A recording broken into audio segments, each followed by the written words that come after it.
Hi, this is Evangelist Darrell Dunn. I want to talk to you about a program that will help you build your youth group into a youth group that not only glorifies God, but also one that can reach your friends at school for Jesus Christ. This is Operation Top Secret.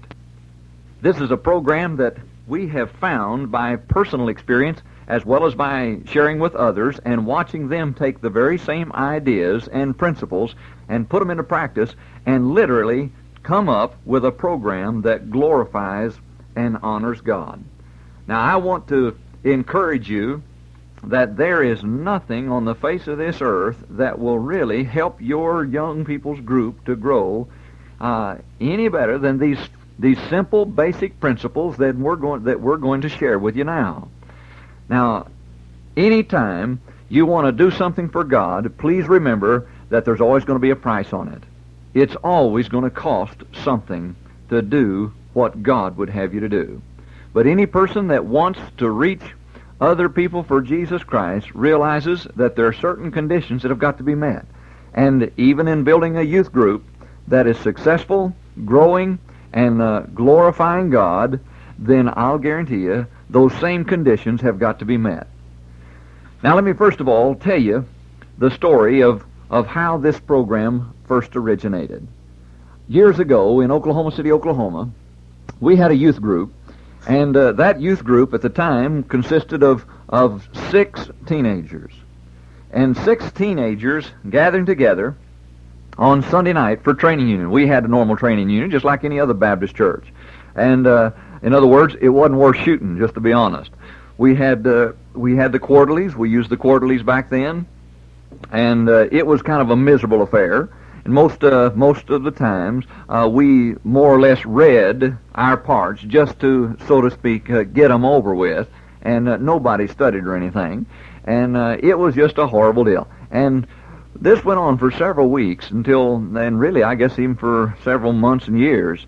But one particular year, a group of young people, we were there, and we had a youth leader, and we got to talking about the fact that nobody was reaching our high school for Jesus Christ. Now, the high school I attended at that time was a high school with an attendance of about 2,500 in our school, and it was a typical city school. And we had the gang leaders and the black leather jacket gang with the switchblades and all of that stuff. And this was the years in which most of that stuff started. And we had a real opportunity to witness for Jesus Christ. But the problem was we wasn't taking advantage of it. And I remember after several weeks of going to training union and reading the quarterlies and getting through the parts, we got where we kind of, got silly about the whole thing, and we'd get our parts over as soon as we could, just so we could go and sit down in the back of the room and just talk and kill the rest of the 1 hour that we had for training union from 6:30 to 7:30 every day, every Sunday night, rather. And so, anyway, it was during these talking sessions that we really began to be concerned about the fact that no one was reaching our friends at the high school for Jesus Christ. And we were talking about what a horrible shame it was that nobody was reaching our classmates for Christ. And there was no testimony in the school, and so on. And then one day, in one of these talking sessions, one evening, one of the girls, there was 3 boys and 3 girls in that group, and there was no pairing off or anything like that. It just happened to work out that way. But one of the girls, she made a very stupid suggestion. She said, "Look," she said, why don't we try to reach our high school for Jesus Christ?" And of course, we all looked at her and thought she was out of her mind, and well, that's a real nice idea, it was kind of stupid, but the thing, just to be honest, it spoke to my heart, touched my heart, and we just couldn't seem to get away from it. And so after a while, we began to talk a little bit more the next few Sundays, and finally, it reached the point whenever we got talking about it so much, we finally said one night, we all agreed, look, why don't we quit talking about it and do something about it? Why don't we really try to reach our friends for Jesus Christ in the high school? Let's turn our high school upside down for Jesus Christ.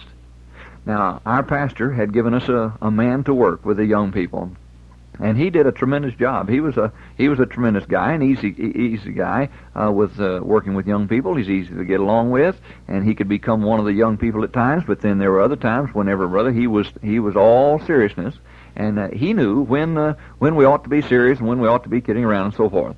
And he did an excellent job. But we decided that we were going to reach our friends for Jesus Christ. We were going to turn our high school upside down for God. So we set out.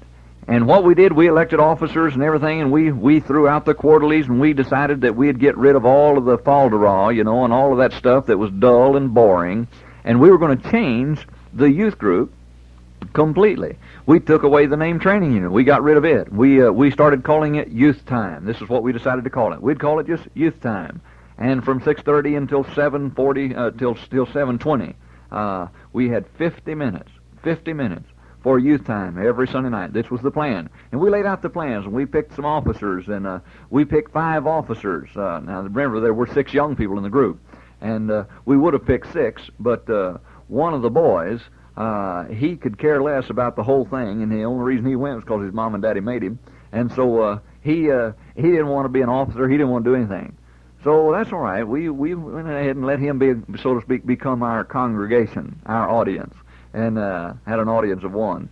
But anyway, we picked the 5 officers. We had a president, a vice president, a secretary and treasurer. We had a program chairman and an advertising chairman. I mean, we worked at the thing right, and we decided we were really going to come up with some real sharp programs, and we did. We decided we'd put on plays and skits and so on and so forth, things like that. Things that would be different enough that teenagers wouldn't get bored in them and teenagers would enjoy them. And so we set out to advertise it, and we advertised it in the Sunday school. Now, in our Sunday school department, the teenage department, we had 45 teenagers, but only 6 of them came Sunday night. And so we had some potential even right there as far as reaching a crowd of young people and getting them in. And also, we had a high school of 2,500 students in one suburb where we were, where the church was located, and then just a couple of miles down the road there was another high school of about the same size. I think they had about 2,000 students, and so we were talking about close to 5,000 people as far as teenagers that were potential prospects for our youth group. And so we set out to reach them. We advertised in the school. Boy, we put up the handbills and the posters, and of course, like most high schools, they drew the mustaches and the pictures, and wrote the funny sayings on them. But the idea was that people were seeing it. We knew that, and they were hearing about these things. And so we worked at it, and we practiced our program. Man, we had a program, and it was a good program. It really was.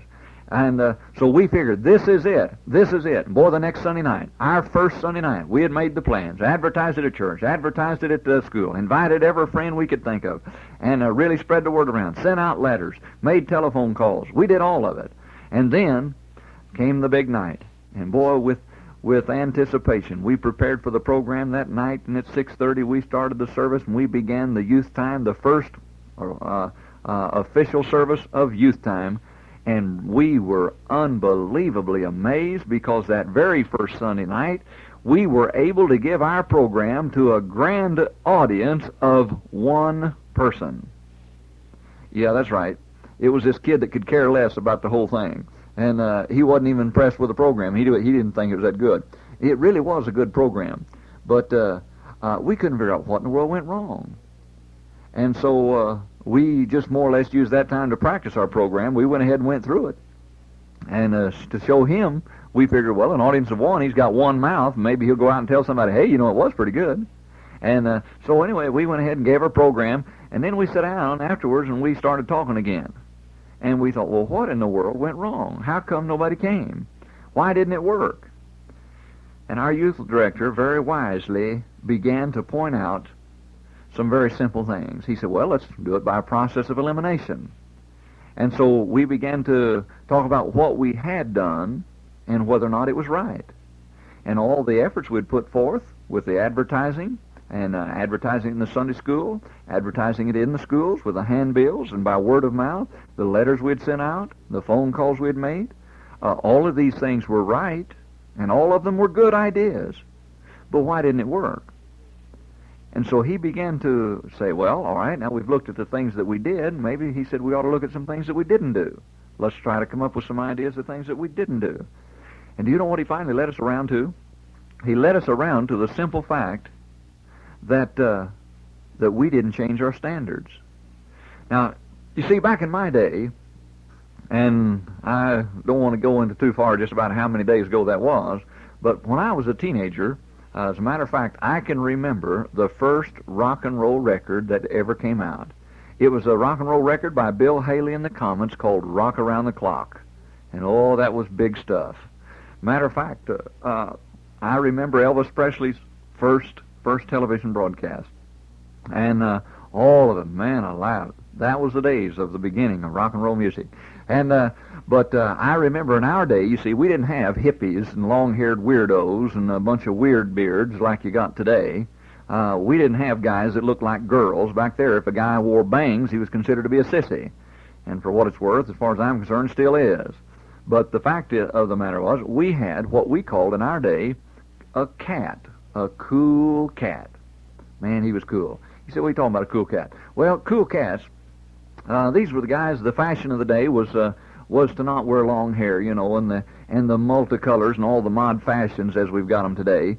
And but the fashion in our day, and of course it wasn't the mini skirts and so forth either back then, but the fashion in our day was for guys. A guy was to wear Levi's. That was the big thing. Everybody wore Levi's, and also you wore them as low as you could wear them without them falling off. In other words, you kind of wore your pants at half-mast, and but the idea was to wear them on your hips. And boy, I mean, that was cool. And then you wore your regular sports shirt, but you wore it with about the first 2 or 3 buttons at the top of the shirt unbuttoned, and many times guys even curled in the lapel of their shirt so that it would they could show their manly chest, and show that chest where they've been shaving for about 2 years trying to get something to grow. And some guys, they couldn't grow hair on their chest if they used fertilizer. It still wouldn't help. But anyway, to show off their manly chest. And then the idea was you wore your collar up. You wore the back of your collar standing straight up. Now the hairstyle was the ducktail. And that was big stuff. I mean, this is what everybody wanted to be. Wanted to have a ducktail. Now a ducktail, if simple explanation, was that the ducktail was a style that you swept the hair back or combed your hair straight back on the sides, and then on the top of your hair, you went to the back part of your head, at the top of your head, and combed your hair straight forward. And then you brought it to a point and a curlicue right at the front so that it kind of curled over, the big long spit curl-like thing right in the middle that came down, and if it was really tough, it would hit just about right there on your forehead between your eyebrows. And that was the cool cat. Man, he was something else. And he was tough. But now that was the fashion in our day. The girls, they wore revealing clothes, as we considered them immodest back then. And they'd wear their hair straight and the whole thing, you know, and they wear all kinds of jewelry that would be classified a symbol of looseness, of free sex, and all of that stuff. In other words, they had their styles too, and this was the day of the pedal pushers and on and on. And some of you wouldn't know what I was talking about anyway. But anyhow, the youth director, he very, very wisely pointed out. He said, "Now maybe our problem is that people won't believe what we say because of what they see." And you know what? He pointed out a simple fact, that if you ever expect to do anything for God according to the Bible, you can't expect God to bless it and can't expect it to really do anything to a person's heart that will last unless you do it with Bible standards of separation. If you don't have Bible standards, you're wasting your time. Now, you can get crowds today. You can get crowds by bringing in the rock and roll groups and have the, so to speak, quote-unquote Christian folk rock music, where it's got Christian words, but it sounds like rock and roll music itself. You can let your hair grow long and have the fashion as a boy that covers your ears even, whether it comes down to your shoulders or not. It's still an abomination unto God, according to the Bible. But you can wear the immodest clothes as girls and what have you, but I'll guarantee you, even though you may let your standards down and you'll have a lot of people come, the problem is you'll never help them. Not really. You may get numbers, but you won't do anything that'll last. Because my Bible says that God will only bless whenever you follow Bible standards. God works by the Holy Spirit. And my Bible tells me that the Holy Spirit and the world are contrary one to the other. They're completely against each other. They're at odds with each other. And the Holy Spirit can't bless the things of the world. The Holy Spirit is not going to work through in a powerful and mighty way, a lasting way. He's not going to work through people that look like the crowd that hates God. It just doesn't happen. You say, well, today things are different. No, God's Word never changes. Jesus Christ, the Son of God, is the same yesterday, today, and forever. And not only that, the Holy Spirit never changes. And the world may change, and the world may get more wicked, and it is. I'll guarantee you, we thought it was wicked whenever I was a teenager, but compared to what's going on now, what we did when I was a teenager was real good stuff. Now, the point I'm trying to make is simply this. You'll never accomplish anything that will really reach the heart and change a person's life forever and be blessed of God in an unusual way unless you have Bible standards when you do it. And so we got to thinking about the thing. So you know what we did? We got haircuts. That's right. We decided we were going to get so far over on God's side that nobody could ever point a finger at us and say maybe we liked the crowd that hated God. So the guys got haircuts. There was only 2 of us and the officers. And the 3 girls, they started dressing modestly. The other guy and myself, we started wearing our pants a little bit higher. And we buttoned up our shirts, and we didn't wear our collars up. We decided we were going to look like clean, decent, respectful Christians. We were going to look like what a Christian ought to be. And so then we set out and we began to do things different. Also, you know another thing we did? We decided that if we were going to let people know we really meant business, we were going to have to take our stand for Jesus Christ. We also decided to start carrying our Bible to school. Now, I think it's great if you carry a New Testament in your pocket and so forth, and I'm all for it. But at the beginning, what we did, we carried our Bible, that whole thing, the big Bible, and we carried it not under our school books, but we carried it on top of them. Yes, and there were people that called us Holy Joes and called the girls Saintly Sallies, but there was people that laughed and called us preachers and all that stuff. But the fact of the matter is, God blessed it. God blessed it, and things happened. Did you know we started out that first Sunday service with 6 young people? Now, the first Sunday night, we failed. We had an audience of 1, and he could care less about the whole thing. But then, the next 5 Sunday nights later, 5 weeks after that first failure, for a total of 6 weeks altogether, 5 weeks later, we had 100 teenagers in our 6:30 youth time. And 12 weeks later, we had over 200 teenagers. Forgive me, that's 6 weeks later, a total of 12 weeks from the time we started successfully. 6 weeks after the 100 was reached, 6 weeks later, we had over 200 teenagers. We moved out of our room where we were in the Sunday school building and took over a small chapel auditorium that our church had at that time. We moved the adults out of there. That's where the adults had been meeting. But we packed it out and crammed over 200 teenagers in it.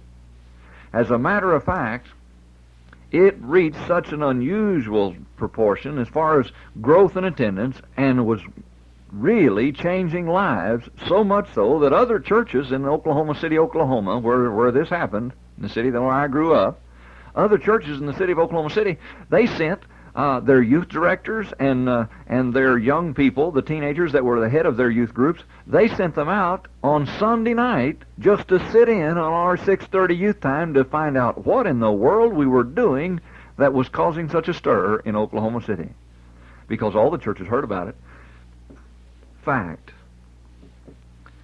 the Daily Oklahoman, the largest newspaper in the state of Oklahoma, sent their special, quote-unquote, religious editor of the newspaper out to interview the youth director and the 5 officers of our youth group because of the unusual thing that was happening in our youth group.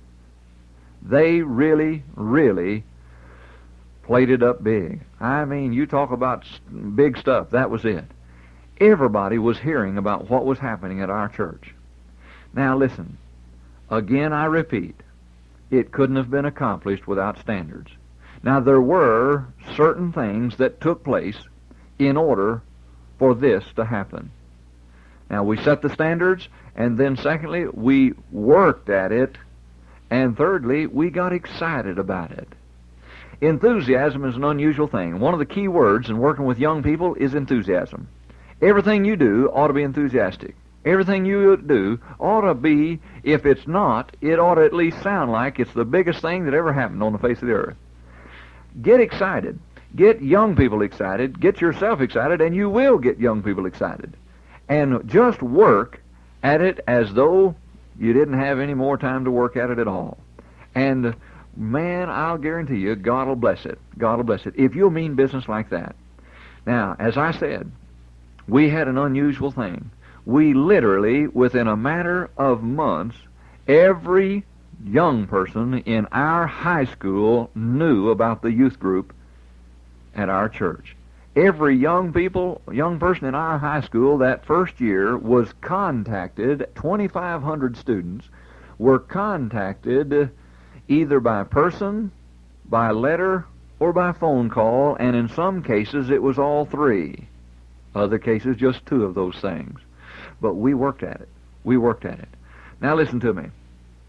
The fact of the matter is, you can have a youth group that's effective the same way as we did. You can do something for God that'll so glorify God that people everywhere will talk about it for years to come.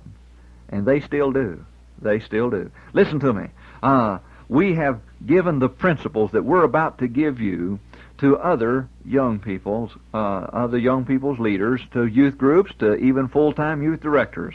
And we've seen this thing work at the Highland Park Baptist Church in Tennessee Temples and at Chattanooga, Tennessee, where Tennessee Temple Schools is located, where I graduated in 1963, and we worked it there years ago when I was there. And then also we've presented it to churches all across America. Different churches in different states have taken it. One guy took it, and he was running around 20 young people, and in less than something like 6 months, he was running close to 175 young people. I know another youth director that we sat down, and for hours one week we talked about these simple basic principles. Some of them he already knew, and some of them they were a benefit and a help to him. And this guy, he just changed the name from Operation Top Secret to Operation Hound Dog, and he put that thing into preparation and did his kind of like a detective thing, whereas ours was based on a warfare with the devil. We declared war on the devil. Well, his was on the basis of a detective idea, and so he did it. And you know what? He is right now running over 300 teenagers in his Sunday night youth group. Now, there's got to be a reason for it, and there is, simply. It's that these basic principles that I'm about to share with you will literally change your youth group forever. If you'll work at it, these things will work for you. Now, let me give you some of these principles so that you can start putting them into practice. Now, I would encourage you, first of all, let me tell you what a real youth leader is. A youth leader, whether it's somebody that's paid on church salary full-time or whether it's just a person in the church, first of all, a youth leader ought to be somebody who loves teenagers. Now, if the youth leader doesn't love teenagers, you're sunk. Right off the bat, you're not going to make it. But if you have a love for teenagers, then I'll guarantee you, if you'll take these simple principles and apply them, they will work forever if you'll just work at it. Now, youth director, you must first love your young people. Now, they're going to exasperate you. There's going to be some times when you're going to want to walk off from the whole mess, but the fact of the matter is, you've got to realize that they're just like children with a parent. And children many times will try the patience of a parent and deliberately do things that are wrong just so the parent can prove they love them by spanking them and making them do what's right. Do you know that most teenagers would give their eye teeth if somebody would make the decisions for them on what's right and what's wrong? Most teenagers, they're not adults, and anytime you think of a teenager as a full-fledged adult, then you're wrong. A teenager is an overgrown kid. A teenager is somebody that needs direction, they need help, they need love, they need correction, they need discipline, they need somebody to show them what's right and even demand that they do it. And if you will, I'll guarantee you they'll love you in turn. All right, now watch. A youth director must first love the teenagers. Then secondly, a youth director, a real youth leader, is not somebody who does everything for the young people, but he leads the young people into doing it for themselves. And there's a big difference. Anytime a youth director, he wants to get up and he wants to make all the announcements and he wants to open the service and he wants to run the show and he wants to lead the music and he wants to preach the message, and he wants to teach the lesson, then I'll guarantee you, you're going to have a dull, boring, uninteresting youth group. You're going to have something that just isn't going to work right. Now, the idea of a 6:30 youth time is to not only train young people to take some leadership and train them how to carry out some things and to have some responsibility about them, but is also for the purpose of just teaching some others, because everybody's not going to be a leader. There are few leaders in the world. Most people are followers. But you want them to be able to learn to follow the right things. And so you have to teach them principles. You teach them Bible doctrine. You teach them separation standards. You teach them how to serve the Lord and how to witness and win souls and so on and so forth. But a youth leader, a real youth leader, is one who does not do everything for them, but he gets them to do it themselves. He's, so to speak, in the background, behind the scenes, constantly keeping check and tab on everything and encouraging, suggesting, and directing, but not doing everything for them. Now, in a few minutes, I'll go into that in a little more detail whenever I talk about how to have an inexhaustible source of program ideas. But before we do, let's set up the Operation Top Secret. And by the way, Operation Top Secret is simply an operation that we decided to use to turn our high school upside down for Jesus Christ, and we did everything on a military term idea. We did everything with a military basis. Now, the top secret, T-O-P, T period, O period, P period, top secret. We used the word top, the letters there, to get across the idea. In other words, it was tell one person about the youth group and about Jesus Christ. This was the whole idea. And you'll see it as we go into the program. All right, now I would first of all suggest that in your youth group that you pick you some officers and don't make it a popularity contest. As a matter of fact, in most youth groups, I would heartily encourage that for the first set of officers that the youth director and possibly the pastor working with you, but you pick out the most spiritual young people of your group. Now, we had 5 officers. If you want to have 6 or 8, that's up to you. But 5 basic officers I would think you would need for sure. Number 1, you need a president of your youth group. Now, this ought to be a boy. This should not be a girl. You say, well, we don't have any boys. Well, you're really hurting then. You're in trouble. But you desperately need a boy, because God chooses men to lead out. The man ought to have the authority. And even in the youth group, it ought to be that way. The boy ought to have, he ought to be the leader. If you've got girls doing everything, I'll guarantee you, you're going to find out that it's just not going to be effective. It won't get the job done, because God uses men and even uses boys. And so you pick you a boy for the president. And then you need a vice president.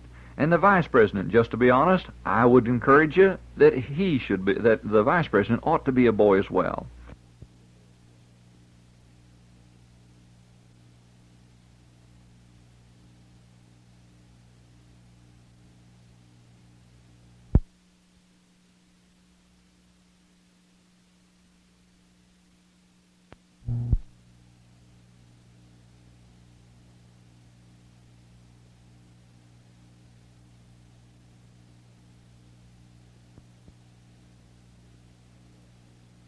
And then a third position, and by the way, the vice president's main job is he's the right-hand man of the president.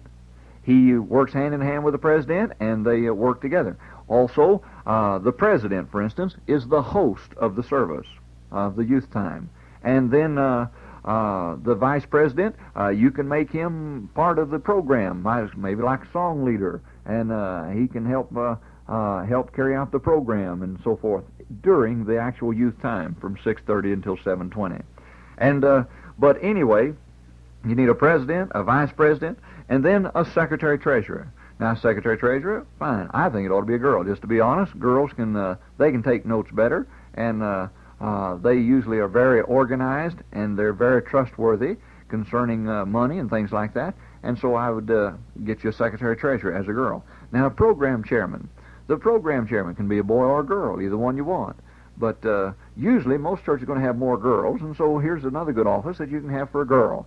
But either way, the program chairman's job is to keep a record of and a chart, keep a record book and a chart of all the programs that you have used in the year's time and what you're going to use even yet in the future. And we'll explain how to do that in just a few minutes. All right? And then you need an advertising chairman. Advertising chairman can be a boy or girl, or for that matter, you can have two chairmen. You can have co-chairmen for the advertising committee. And that way you can have a boy and a girl, or two boys and two girls, whatever you want, doesn't matter. But the advertising chairman is very important as well. Now they make up, they help make sure that all the advertising is done to promote the services, whether it's advertising there at the church during the Sunday school, to get people to come back that night to the youth time, in the schools and different things like that. They can get people to help them and work with them and get people to help design and draw them. But the whole idea is get your young people involved. Get them doing something. Make them become a part of it. Make them become really the head of it. And if you'll do that, then you'll not be sorry. But if you leave them out, then you're sunk. You're sunk, because these things will not work if you leave them out. All right? Now watch. I would encourage you. You pick your officers among your spiritual young people. Don't pick just because, well, we got to have some. No, I'd even leave a couple of things off and let somebody else double up if you don't have that many young people. But you pick them from those who really want to do something for God and want to see God bless their youth group and want to see it grow and want to see their friends get saved. And so work at it like that. Now you pick your officers. Now the whole idea of the thing is that these officers are going to be the primary ones to host and run your youth time completely. Now the youth time ought to be run on Sunday night from 6:30 till 7:20. Now if your service starts at 7 o'clock, naturally you're going to have to start your youth time at 6 o'clock. But from 6 o'clock until 10 minutes till 7 in that case. But whatever, these young people are going to be the ones to set up the operation of the service itself. Now, I would encourage you, run your youth time like a church service. Run your youth time just like a church service, except that when you come to the preaching part of it, instead of having a preacher all the time, and I would make sure that there are some times when you have a guest speaker come in and just preach straight out to young people, but instead of having a preacher all the time, in that part where it comes to the message, so to speak, to get across the message, use plays and skits and other things to get across discussions. Use panel discussions. Use quiz shows and use films. Like I said, a guest speaker. Come up with different things, different ideas how to get across a simple message that you want the young people to understand. All right? Now, run it like a church service. You say, what are you talking about, run it like a church service? In other words, you start on time for sure, and always start with a song service. Now, in our particular youth group, I was the president, and a guy by the name of M.O. Echo, and his initials, the three initials for his name, were M.O.E., and so we called him Mo.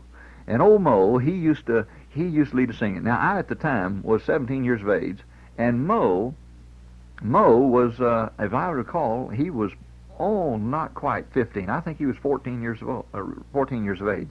And old Mo, he was musically inclined. Man, that guy had it, but he couldn't lead singing. Now, he played an alto saxophone, as I recall. He played in the band in his high school, which was a different high school than the one I went to. He went to the one running 2000, just about 2 miles down the road. And but Mo, bless his heart, he had one of those effervescent personalities that everybody loved. He's one of those guys that whenever you met him and talked with him, his smile covered 3/4 of his face, and he's kind of a little short, stocky guy and a little bit chubby, not a whole lot, but a little bit, and friendly. You never saw anybody any friendlier than Mo. And old Mo, even though he didn't know how to lead singing, he decided he'd learn. And you know what he did? Our youth director every week would practice with Mo on leading singing. He'd bring somebody in that could play the piano, and he'd get Mo up there in front of him. And Mo would lead the singing just to the youth director, and sometimes I'd be in there with him. And old Mo would lead us in congregational singing. And the whole idea was he had to make us want to sing. And in other words, he had to be enthusiastic. Now, if you're enthusiastic, you can make up for a lot of, so to speak, lack of skill with just enthusiasm. And old Mo, week after week, he'd work at it. And he'd get in there and he'd say, all right, now, let's all take our songbooks and turn to page so-and-so. All of us. It was me and the youth director.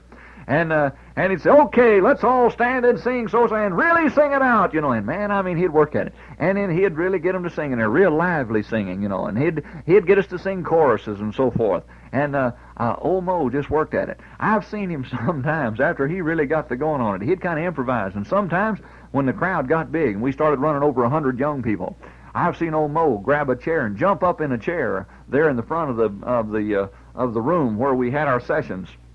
He'd jump up in a chair so everybody could see him way in the back, and he'd stand in a chair sometimes and wave his arms and sing and lead the singing. But he learned how to beat a pattern. He learned how to be enthusiastic. He learned how to keep their attention, and he learned how to make them want to sing. And boy, he did a tremendous job. And the song service was always an important deal. As a matter of fact, old Mo worked at it so hard, and again there I repeat, man, enthusiasm and hard work. Here is where you really get the methods down and really have something worth coming to. But old Mo, he'd work hard at this crazy thing, and it reached the point where the young people, they didn't want to miss M.O. Echo's song leading service. I mean, they wanted to get in on his song leading service, and he did one tremendous job. Now watch. We ran it like a church service. We had the song service first. Then we'd have a word of prayer, and we'd call on young people to lead in prayer. And you say, well, where was the youth director and all this? You see, we opened the song service. I'd open it with a welcome. I'd get up and tell everybody we was glad they're there, and the whole thing, And we'd tell them that they're really going to be glad that they came. We talked positive about the whole thing. We didn't say, well, we don't have much of a program, and really the thing is falling apart, and I don't really know what we're going to do tonight, but it won't be really that bad, and maybe you'll enjoy some of it. Man alive, you ever heard anything like that? Yeah, it sounds an awful lot like most of your youth groups, And somebody gets up to lead singing and says, well, what do you want to sing? Well, what are we going to do now? God help you. Make some plans and get excited about the thing and put some enthusiasm into it and really work at it. And we'd open the service. I'd open it as the president of the youth group and welcome everybody and tell them I was glad they were there, and boy, that they were going to be glad they came. And boy, did we have a program for them that night. And here was something that was really going to help them and something they wouldn't forget for a long time. And then I'd tell him, and we not only that, we're going to ask M.O. Echo to come and lead singing for us now. And I want everybody to really sing out. I'd get them kind of prepared for Mo. That way, when he walked up there, it wasn't to a dead audience, you know. And he'd walk up there and he'd just pick up that same enthusiasm and say, okay, let's everybody stand and sing the chorus such and such, you know, or turn to page so-and-so in our songbooks. And we worked at it. We had song service. Then we'd have prayer. We'd call on a young person to pray. Sometimes it was one of the youth leaders. Other times it was just a member of the youth group, but somebody that was always saved, and we knew they were saved. And we'd call on them to lead prayer. And then we'd have testimony time. And you say, oh, no, not testimony time. That's miserable. Nobody wants to give testimony. Well, I'll tell you what. I found out something very interesting. I found out that if you make enough noise about something and get excited enough about what you're doing, it doesn't matter how childish it may sound. The fact of the matter is everybody will thoroughly enjoy it. Now, the truth is, if you explained carefully what you were going to do, kind of with just a deadpan expression, just say, well, we're going to have some popcorn testimony times, everybody'd say, oh, no, man, how childish can you get? And they'd think it was silly stuff, you know. But the fact of the matter is, most of the things that are fun, just to be honest, they get downright silly anyway. In a lot of the cutting up that we do and that we did as teenagers, and that you do as teenagers, and even that we adults do right now. And just to be honest, a lot of it just silliness, but it's good fun. It's good fun. Now, we wouldn't tell them what we were going to do. We didn't say, next week we're going to have popcorn testimony time. If we had, everybody would say, oh. But we didn't do that. We just popped it on them, you know. And sorry about the play on words there. But what we'd do, we'd ring it up and say, okay, now we're going to have some testimony time. And here's what we're going to do. And we'd already had we got one of these electric eyes, you know. And we'd put a pan on it, you know, and have some Wesson oil in the bottom of the pan, and we'd have a fistful of popcorn things, and what we'd do, we would point them out. And we'd say, okay, now we're going to ask you to give a testimony, and you to give a testimony, and you to give a testimony, and you to give a testimony. Now, what we want you to do is just to give your testimony, and you keep giving it. When the first kernel pops, you stand up and give yours. When the second kernel pops, you shut up, sit down, and you stand up and start giving your testimony. And let's see how many testimonies we can get in there. And we'd put in one, and then wait just a few seconds, and then drop in another kernel, and so on. And that way it was staggered. And the pops, and then we'd put in several. And of course, then when we ran out, then we just let the popcorn pop, and sometimes it'd pop straight up into the air, you know, and everybody'd scream and holler. But we had a good time, and we got some good testimonies out of it too. Other times we'd have matchstick testimony times, where we'd give everybody one of them big kitchen matches, not the little ones, but we'd get one of the great big kitchen match. And we'd tell them, okay, and we'd plan it out before the service. We'd give it to them and said, come in. We'd say, hey, we want you to give your testimony today, and here's what you're going to do. And we'd say, now don't tell anybody about it until we tell you to start.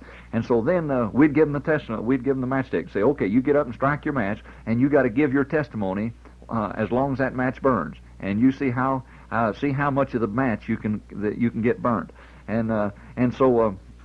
How much of the match you can use. And so they would, and they'd work at it. And it'd be good. Another time, I remember a testimony idea that we had one time, we used balloon testimonies. You say, what do you mean, balloon testimonies? Well, in other words, we put, prior to the service, we put slips of paper, small pieces of paper, inside some balloons, and blew them up and tied them, and then we taped them to a board. And somebody was to come up, and they had a pin there, and they'd take the pin out of the board, you know, and then they'd hold the balloon, and they'd just go up to the balloon, and they would pick any balloon they wanted. Now, on the different pieces of paper, we might say something like, tell us when you got saved, or tell us about someone you witnessed to this past week. Tell us about, what the Lord's will for your life is. Tell us where you were saved, you know, and so on. Anything. We came up with different ideas. We tell us about the most unusual thing that's happened to you as a Christian. Tell us the funniest thing that's happened to you as a Christian, and so forth. And man, it was exciting things. And what they'd do, and there'd be one slip of paper in each balloon. They'd come up. We'd give them a big pen, and they'd take their pick of any balloon. We didn't know. We couldn't even remember ourselves which ones were which. And they'd reach up and they'd pop a balloon. And when the paper would come out, they had to pick it up and they had to do what was on that piece of paper. And that was big stuff, and we always had a big time with it, and everybody enjoyed it. And so look, we had testimonies, and the testimonies were big stuff. And then we had, so to speak, a review time. We had a time where we'd give reports of maneuvers, as we called them, which was visitation, in other words, and our witnessing efforts during the past week. We'd give a report each week and have different teams to go out and during the week, and then we'd have them report on what happened whenever they talked to certain ones. And but we ran it like a church service. We had testimony time, and then we even had an offering. And we took the offering in every inconceivable way you can think of. We always tried to make it interesting, always tried to make it different. We'd pass the hat. One time it'd be a straw hat, another time it'd be a sock hat, you know. And we'd pass the plates. We'd get the old pie tin sometimes. Sometimes we'd use real sharp-looking offering plates, you know. I remember one time in one program on the Ides of March, we had special plates that were painted with fluorescent colors that showed up under black light. And we rented some black light fixtures and everything, and fixed them up in the room for the front and in the audience. And the offering plates were passed by ushers that had gloves that literally glowed in the dark, and that was the only thing that would glow. You know, the gloves would glow, and they were holding the plates. And here comes in the dark. Here comes these offering plates, and then of course we didn't keep the lights out long with the youth group. You can't afford to, but we passed the plates with these glowing gloves, and the plates glowed, and everybody, naturally, it was a big deal to come down there and to see that glowing plate, you know, and to put your money in the offering plate. And but we took offerings, and you say, what do you use the money for? Well, we use it for our youth get-togethers and our youth projects and some of our youth fellowships, and for different things that we want to do. And even though our church had put our youth group in the church budget, and I thank God for that, I think it's wise for a church to put the youth group in the budget for so much per month, so that they can have the ability to do some things that otherwise they wouldn't be able to do. But the offerings can many times supplement and help, and even if you can't get it in the budget, the offerings can often take care of everything you would do like that. So just work at it. And then after the offering, we'd have special music, and we'd use the young people. Sometimes it would be solos. Sometimes it would be duets, trios, or quartets. Sometimes it'd be a choir. Sometimes it would be instrumentalists of some kind, maybe a pianist, maybe trumpets and everything. And just to be honest, most young people's instrument playing is not that good. Piano is not bad, but most young teenagers are just learning how to play certain instruments and so forth. But old Mo, man, he could play the alto saxophone. And there was 2 or 3 people that played instruments with him, and they did one tremendous job. So you work at it like this, and do different things and so forth. And we'd get members of the band from the school to come in here, and that's where we got that. That's where we got our youth group, and boy, we had a big time with it. But then it came to the message time. Now the message time was like in a regular church service. There was the preaching. Okay. Now, as I said, most of the time, instead of preaching, what we had most of the time, we'd either put on a play, we'd put on a skit, we might have a panel discussion, and sometimes the panel would be made up of leaders in the church, you know, might be the pastor and his wife, the youth director and his wife, you know, or someone that knew the Bible and so forth. Other times it was a panel discussion where we had teenagers on the panel. And we'd sometimes it would just be strictly a question and answer session when we had somebody that was really sharp with young people, and we'd have everybody take a card and fill it out and put it in a box, and everybody had to give one question. No names were written on the cards, and then we'd give the cards to this man, and we'd do that one week, and the next week then he'd come in. Of course, we'd advertise and everything, and he'd come in and he'd answer those questions one at a time from the Bible. And that way it'd give him time to prepare the answers as well. Sometimes we'd have a guest speaker where we'd just have somebody get up and preach. Other times we'd have a quizzing program. Another time we'd have a film, and good Christian films are profitable. They're a help. It'll also, so to speak, fill in an empty place whenever you have had several programs and you need to get some other things done. This will give you a chance to have a breather, so to speak, because of film, there's not much preparation for that. You just need to advertise it. But we'd do things like that as well. All right, now watch. This would be the message time. Now, in order that you could really do the job right and really help people grow in the Lord, help get people saved, remember, you must be enthusiastic yourself, and you must work at it with all your heart. Really mean business about it. If you're going to be slipshod and careless about it, then it just will not work. But now this is the kind of programs that we had.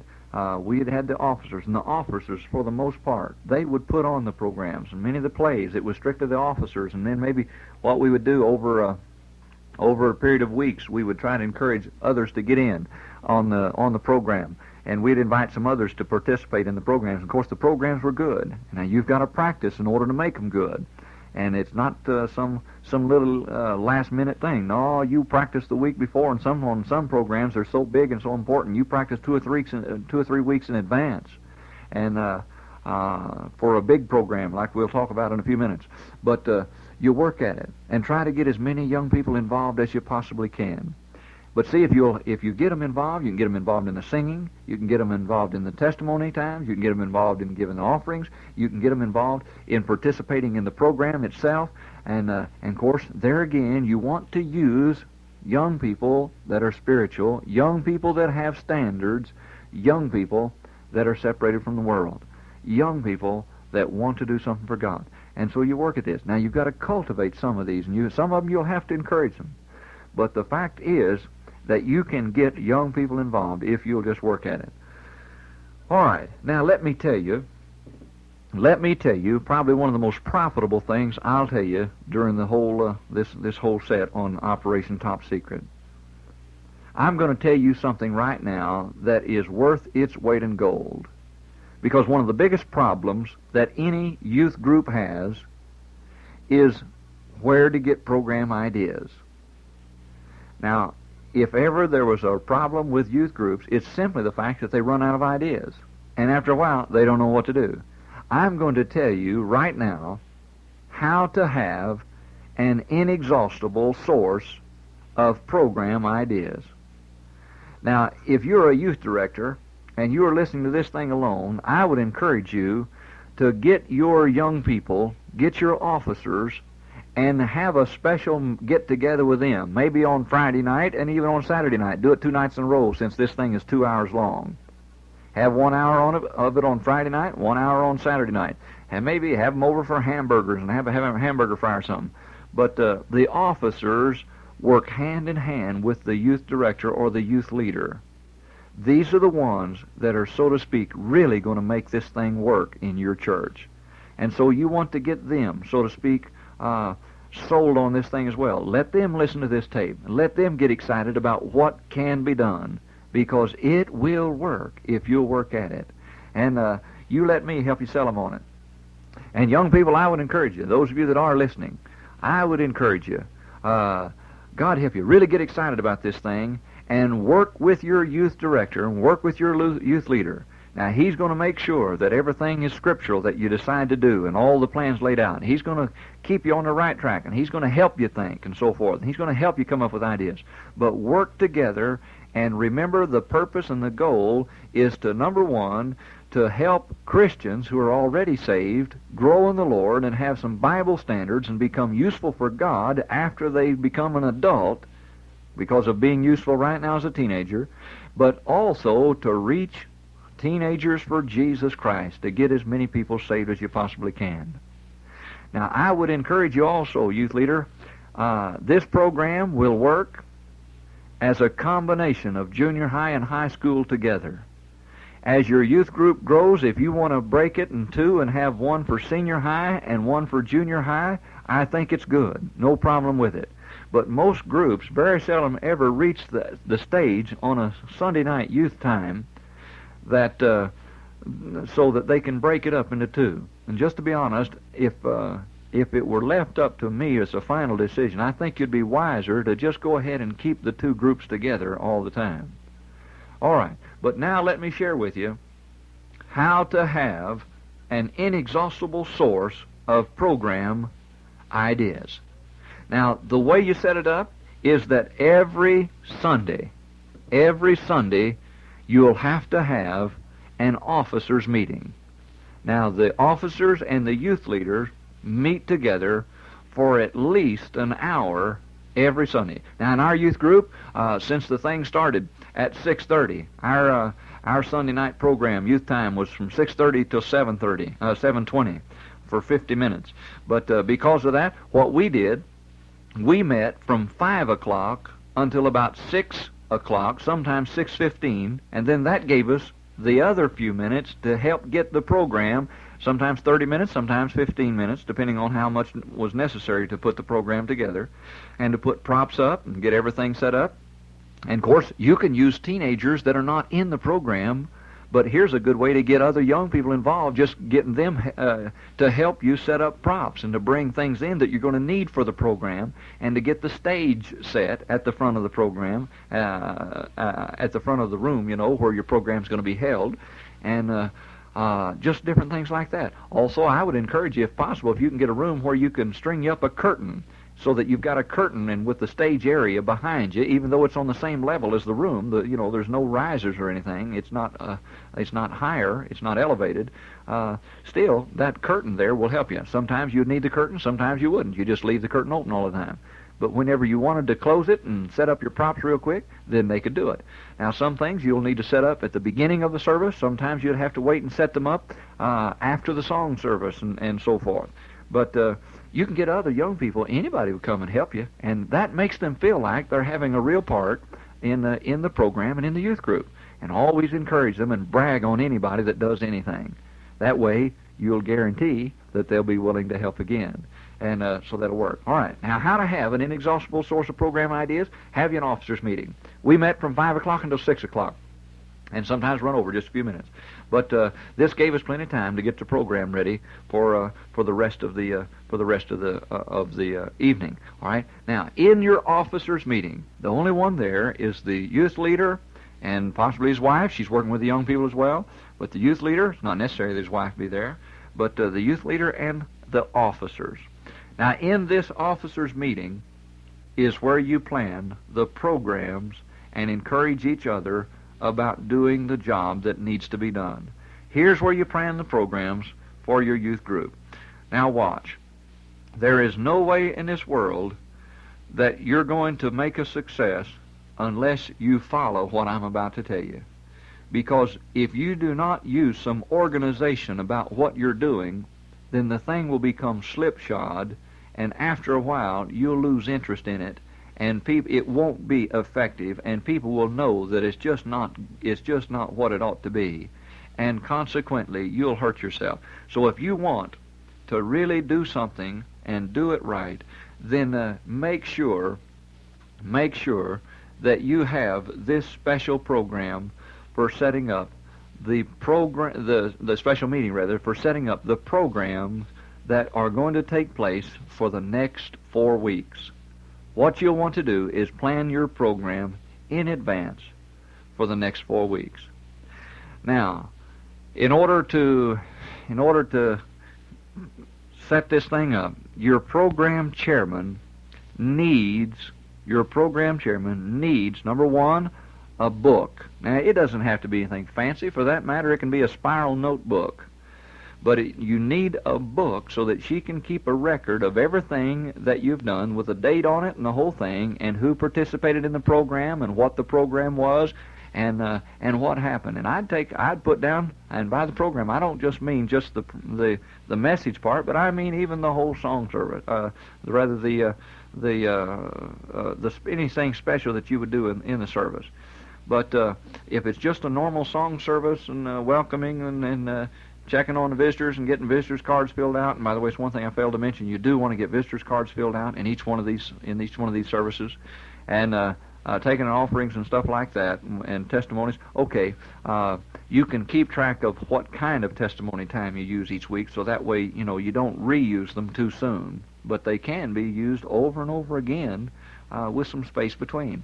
But your program chairman needs to keep a good record system of what you have done as well as what you're going to do in the future. Now, you need a record book like that so she can keep it there. But then, for the benefit of the program meeting, for the officers' meeting, your program chairman needs to design a huge calendar. You can get you a piece of show card. You know what it is. It's this big white cardboard that's got a slick-looking surface to it. And it is really sharp for what I'm about to say. What you want to do is design a calendar so that you'll have a calendar of events for the year. All right, now watch. What you'll do is just put a calendar with 12 squares on it. Now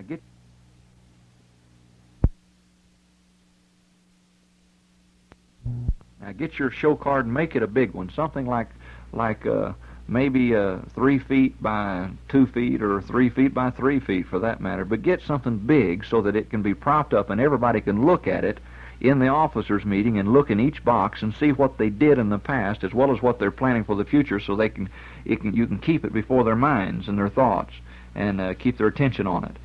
So the calendar, get you a big box, make each box good size, and fill up the whole card, that whole piece of show card, with 12 squares.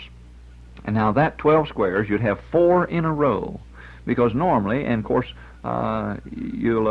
you'll set it up, but normally there's 4 Sundays in each month. Now there are some exceptions, but for the most part there's 4 Sundays in each month. And so each square will represent, instead of being one day, each square will represent a Sunday. Each square will represent one Sunday. And put up there Sunday, put the date, whatever it is that program is going to be placed. And then inside the box, you write with, get you a flare pen or something that'll show up so that it's large enough so that people can see it sitting there in the officers' meeting, just looking straight at it. Print it large enough so they can see what it is. And write in there what your program was. Now, there are 2 basic things you want to remember in designing a program. First of all, you want to design a program with these 2 things in mind. First of all, you want to decide what theme you're going to try to get across to the young people, what your theme is, or what the purpose of that program will be. Now, I would encourage you, never try to put across more than one simple idea. Don't try to get 2 or 3 ideas across, but just one basic idea. In other words, you decide what your theme is going to be for the program. The theme could be on salvation. Maybe that'll be your theme. The theme, maybe it's separation from the world. Maybe that's the theme. Talking about standards of the Bible principles, you know. And then maybe your theme will be Christian service. In other words, witnessing and soul winning and how to serve God in different ways you can. Maybe your theme will be individual Christian growth. Growing as a Christian, mature growth. Maybe your theme will be Bible doctrines. Bible doctrines. Now, pick a theme. The whole idea is that you want to decide one thing that you want to get across to your young people in that service. Now, with this idea, working with that one principle alone, right there, you're going to find out that, boy, you've got a year or 2 ahead of you that, why, it's going to take you forever to cover the things that you want to get across. And you're not going to run out of ideas if you'll follow this simple little idea. In other words, you pick a theme, decide what your goal is, what the one idea is that you want to get across to your young people. For instance, let me break them down now on those that we've talked about. Take salvation, for instance. Salvation. Talk about what real salvation is, and then what false salvation is, and show why it can't be true. These false ideas of good works and of being baptized, and have a service where it just proves that baptism isn't salvation, but then close it out in the last few minutes of your program by showing them what baptism really is, what it means, and what it's for. Show them that salvation is not joining a church, not even a Baptist church, and so on and so forth. but show the true and the false of salvation, the different ideas. And you can break it down and talk about the different churches and the fact that they do not have the way of salvation, like Seventh-day Adventists and Mormons and Jehovah's Witnesses and Church of Christ and Christian Scientists and all these things. Maybe use one of those ideas once in a while. Okay, then pick a message on Bible doctrines. Bible doctrines that go along with salvation. Talk about the aspect of heaven, and have a program describing heaven, and have a program where people are in heaven, and what it would be like to be in heaven. Anything you want to do on that idea. Or have a program about hell. In other words, somebody in hell. A program of how to get to hell, and things like that. Okay? Then also have a program on not only Bible doctrines that would cover heaven and hell. Talk about evolution. Talk about evolution. In other words, show that evolution cannot be true, that evolution is a dirty lie of the devil, and prove it wrong. And have a skit on a play, a skit, a panel discussion, something, preaching. Have it on evolution as well. All right?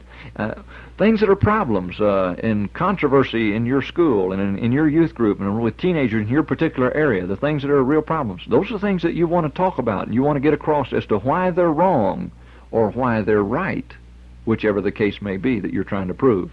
All right? Then in separation, here's a theme, some individual themes that you wouldn't want to take all of them, but you'd want to take them one at a time and talk about. For instance, talk about the great controversy, long hair, as to whether or not Jesus had long hair. And of course he didn't, as the Bible teaches. It'd been impossible for Jesus to have long hair. And show why it's wrong, and show them how long is. And we've got a tape on glorifying God that talks about long hair and immodest fashions, and how long is, and how short is, and so forth. And it's all there on tape for those that would like to have it as well. But anyway, talk about long hair. Talk about immodest dress.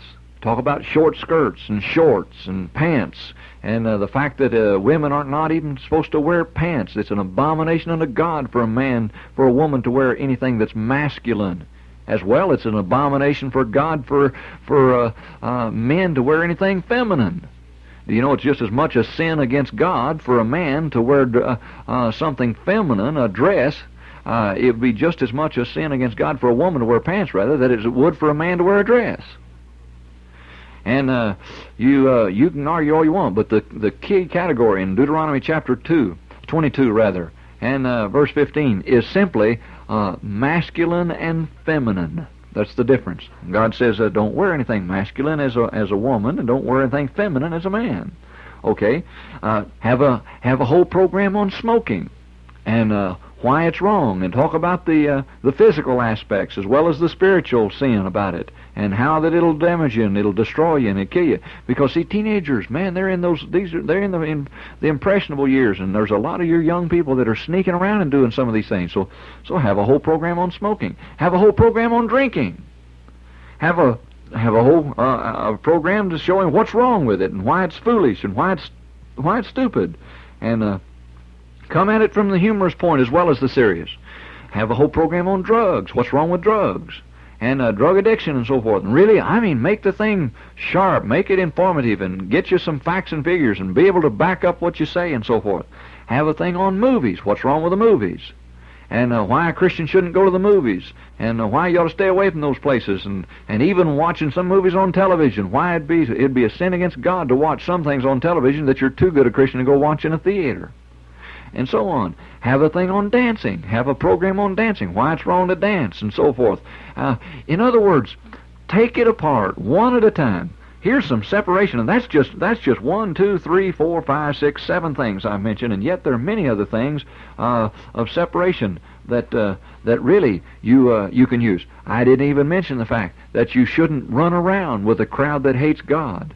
In other words, your friends should not, as a born-again Christian, you shouldn't have friends and want to be everywhere and do everything with those that are hippies and weirdos and those that are in rebellion to God and want to go to the places that that dishonor God and be around the crowd that hates Him.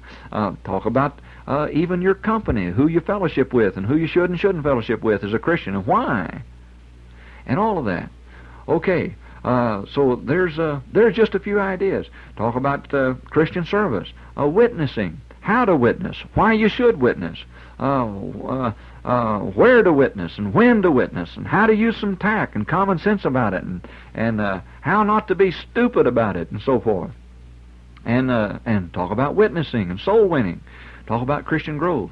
Have programs on why you ought to read the Word of God, and why it's important, and what it'll do for you, and what'll happen if you don't, and so forth.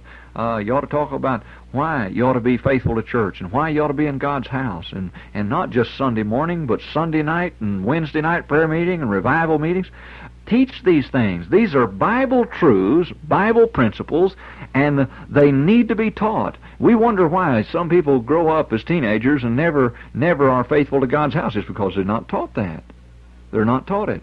We wonder why they become young adults and middle-aged adults, why you can't get them to come to church hardly enough. Because they weren't taught it as teenagers. They weren't taught it as young people. So teach it. Teach it, the principle, and just get across some ideas. Now, there'll be some times when your program ought to be for the purpose of trying to get somebody saved. And then there are other times when your program ought to be just to help Christians and to show what real Christian living is, and Christian growth and so forth, and Christian principle and Christian practice. So character, have a program on Christian growth concerning character, like lying. What's wrong with lying? Talk about what's wrong with stealing. What's wrong with being dishonest, deceiving? What's wrong with of sassing mom and daddy? Have a program on how you ought to live as a Christian in front of your parents, especially if they're unsaved.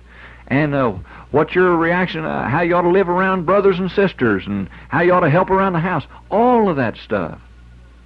You see, whenever you get to thinking about it, there's no way in this world that you're going to run out of ideas if you just simply take these simple themes and break them down and follow them, and have one program on one idea, and it'll work. It'll really work. You could have a program on how to know God's will for your life, a program on the fact that you ought to go to a Christian college, a Christian Bible school after you get out of high school, and so on. Just do the thing right. Work at it.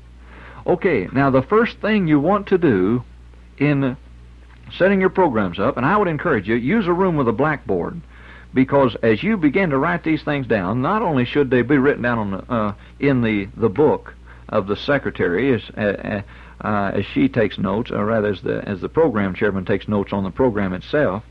The secretary takes programs on things that you need to do aside from the program, but the program chairman keeps the records on this.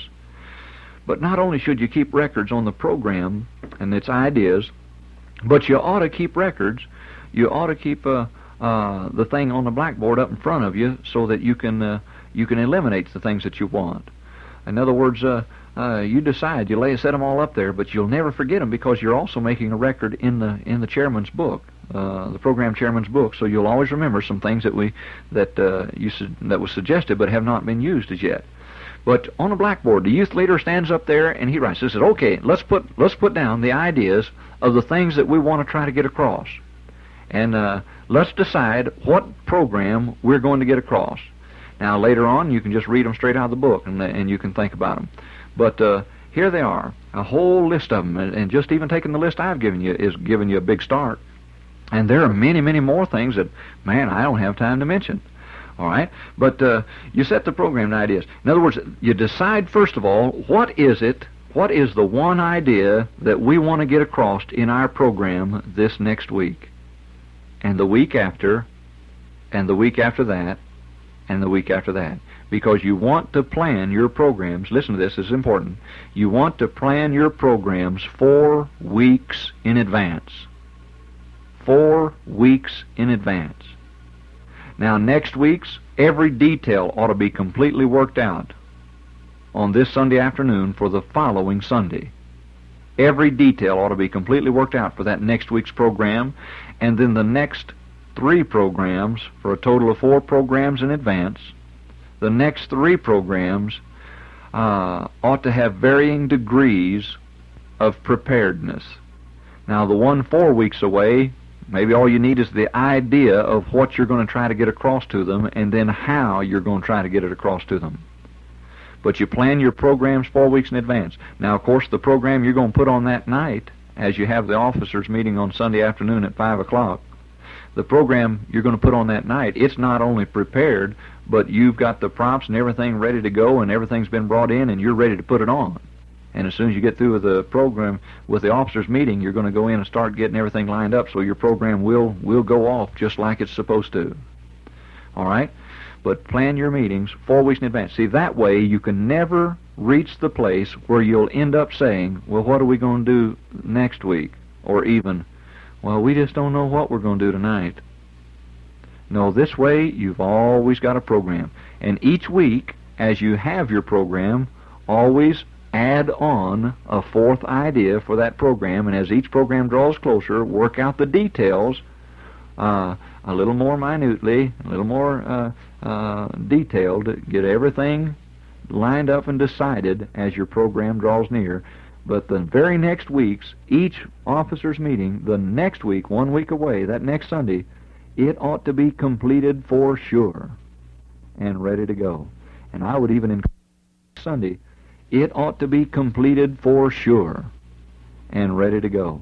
And I would even encourage you doing it 2 weeks in advance like that, so that you'll have people lined up and already committed, and they can be practicing their parts and working on the props and different things like that. I would encourage having 2 of them 2 weeks in advance, completed and ready to put on, and that way, whenever it comes time for it, you'll be ready. Also, if there is any problems of last-minute disruptions and last-minute cancellations of somebody not being able to be in it because of sickness or something like that, it won't catch you off guard. Okay, now, the first thing, decide what is the one idea you want to get across to the young people in your program. And then secondly, decide what is the way you're going to get it across. How are you going to put on that program? What is going to be the method of getting across that idea to the young people in the program? Now, by the way, I failed to mention this earlier, but your program should never consist of more than 20 or 25 minutes at the most.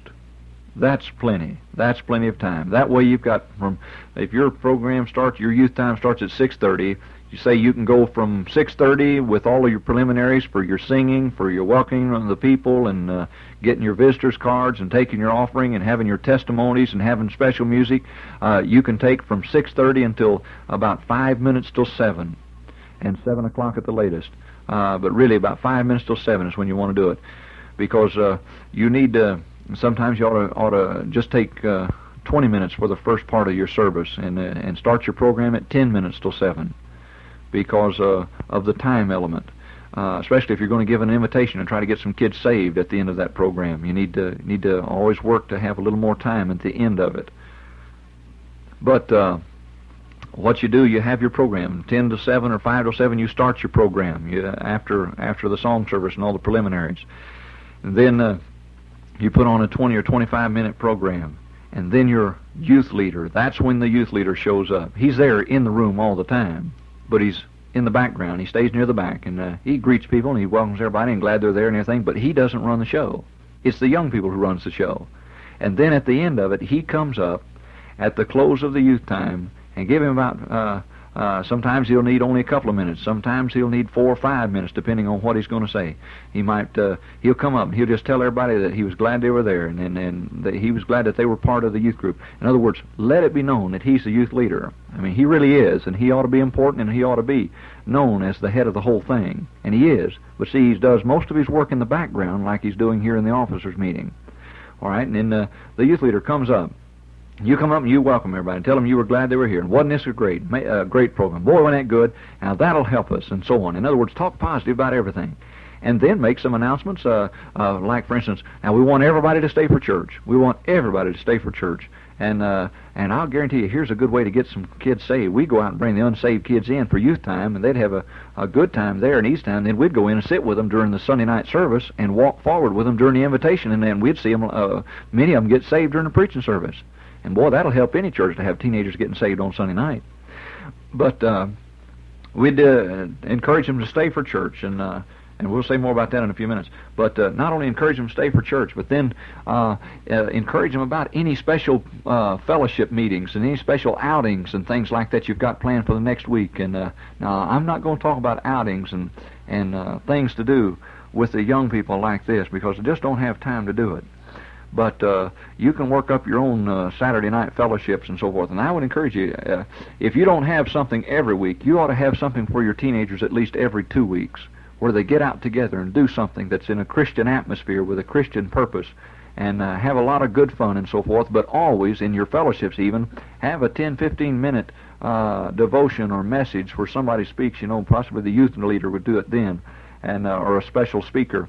And no matter what kind of a program, whether it's a hot dog deal, where you go out, or you have a church skating party or whatever, it doesn't matter, bowling or whatever, make sure there's always a program where the gospel is presented and you try to get some of your visitors saved. This is the idea.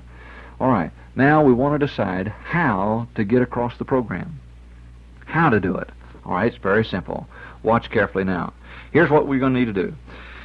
In order to decide how to get your program across, you need to come back to those things we mentioned before. There are several ways you can do it. Number one, you can put on a play. You can put on a skit, maybe 2 or 3 skits in the same program. Have a panel discussion. Have a guest speaker where somebody just preaches. Use the idea of a Christian film. Have a quiz thing where it's not necessarily the young people that answer it, but a special panel of young people that answer them. And you can maybe have a radio broadcast. You can have of course, this is a mock radio broadcast, not the real thing, but you can set it up like it is a radio studio, or have a television broadcast, whatever you want. Now, you decide how you're going to get it across. Now, to kind of help you understand what I'm saying, I'm going to quickly give you several program ideas that we have already used, and this will, so to speak, give you something to work on. This will give you something to look forward to. And I'll just give you the basic idea, and then you can pick it up and take it from there and enlarge upon it yourself and make it to fit your situation. But I remember one program we had a tent revival inside the Sunday school room. You say, how in the world can you have a tent revival inside a Sunday school room? Well, it's very easy.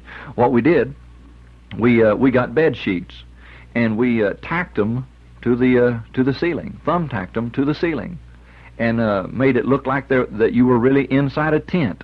We had had them baggy, hanging down from the ceiling just a little bit. We thumb-tacked them in the middle and then along the walls, so that it looked like you were inside a tent.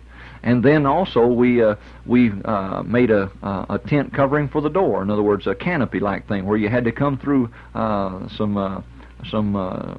tent door in order to get into the room. We had the floor covered with sawdust, and we brought in a special 2x4 platform that we had built for the preacher and the song leader in that service, so it looked like it was, and we put some concrete blocks down, and we raised them up a little higher in the room, so it looked like it was a concrete block platform, an old wooden platform. We built a wooden platform, set it on the concrete blocks there inside a tent. We had some lanterns.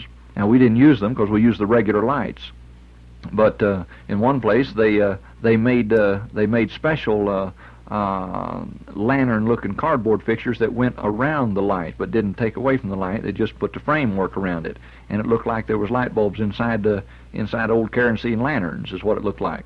And but we had kerosene lanterns sitting. Didn't turn them on. We didn't turn them on, but because of the fumes and so forth. But we had them sitting on a piano, and we just had, from the very beginning, the whole thing was a revival service. It was a tent revival. And I preached as a young preacher boy. I did the preaching, and old Mo, M.O. Echo, he led the singing. We had the special music. We took the offerings and passed the hat, and in the old tent revival days and so forth. And it was just one revival service. And preached, gave an invitation, and even had some teenagers get saved. So it was a real good program. Then one time we had a court. a court scene, and we had a trial. And you can have a trial for several different things. You kind of use we had a prosecutor, and we had the defense attorney, we had the defendant, we had a jury, and we set up, instead of having 12 people in the jury, we had 6 people in the jury. And we let them really go out into a jury room and decide whether the person was guilty or innocent. You say, well, guilty or innocent of what? Well, do what you want to. You can. We used it primarily for to show whether or not a person had witnessed or not. They said, well, I did witness, and of course then we proved that they didn't witness. And of course it was all hypothetical case, and just ideas, you know, and to make them realize that you need to witness.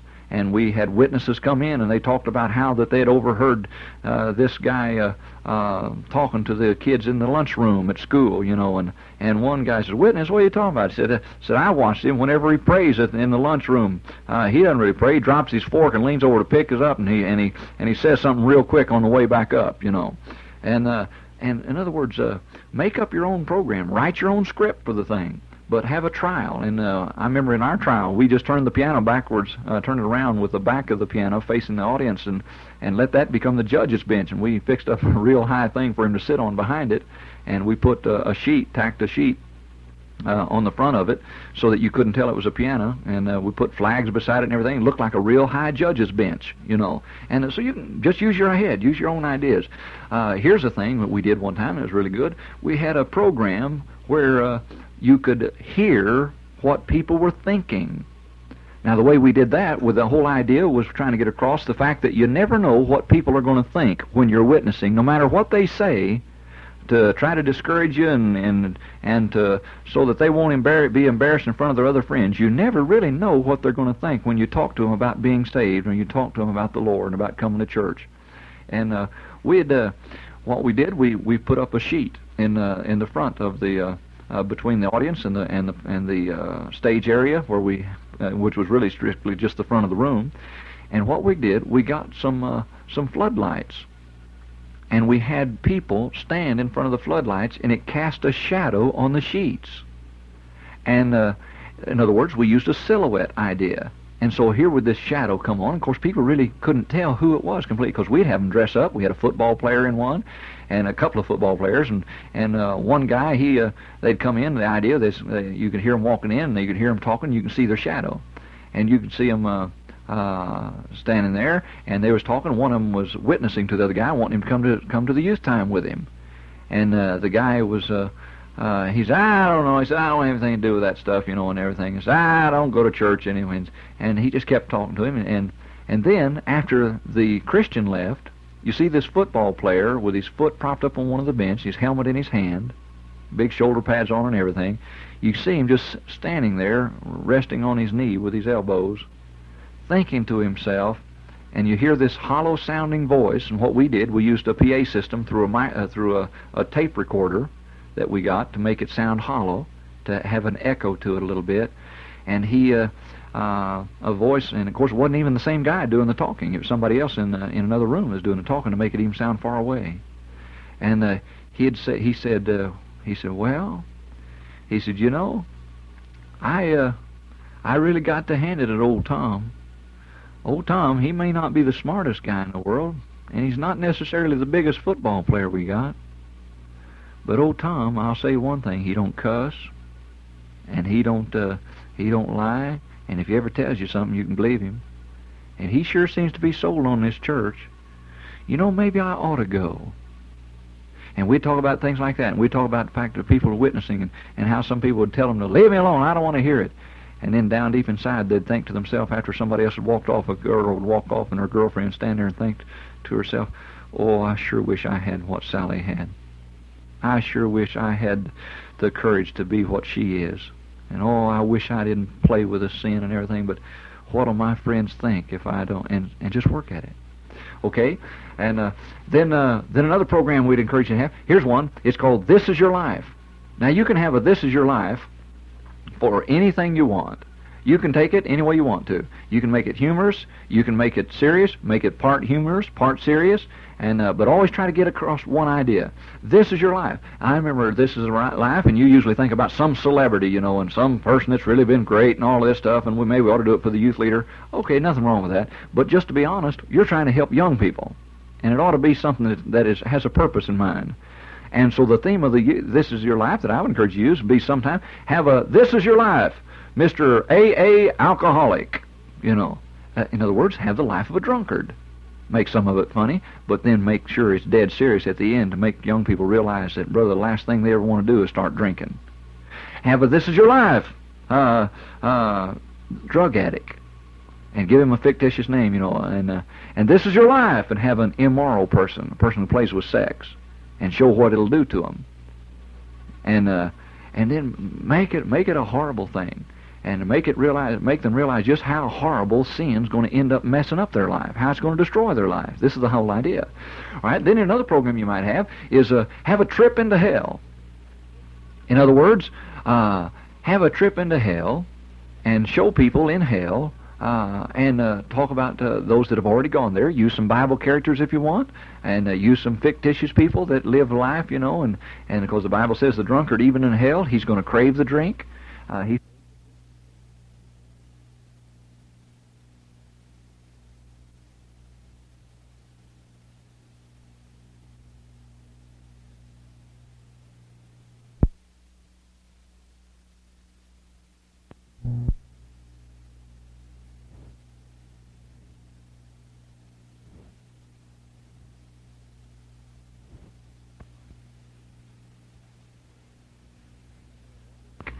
He's going to want to drink, and the drug addict's going to want his drugs, but can't ever get them, and the sex fiend is going to want the sex and all that stuff, and not be able to get it satisfied all throughout eternity.